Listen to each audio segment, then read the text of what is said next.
প্রলয়ঙ্করী বন্যা থেকে জীবন বাজি রেখে এক নারী ও শিশুকে উদ্ধার করেছেন দুঃসাহসিক এক যুবক। সামাজিক যোগাযোগ মাধ্যমে ভাইরাল হওয়া এক ভিডিওতে দেখা যায় ওই যুবক নারী ও শিশুকে উদ্ধারের চেষ্টা করছেন। তারা যেখানে ছিলেন সেখানে প্রবল বেগে বয়ে যাচ্ছিল বন্যার পানি।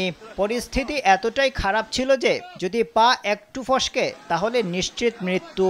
তখন ওই যুবক একটি দড়িতে ধরে ভবনের নিচের দিকে গিয়ে ওই নারীর কাছে যান। দেখা যায় ওই নারী তার সন্তানকে শক্ত করে আঁকড়ে ধরে রেখেছেন।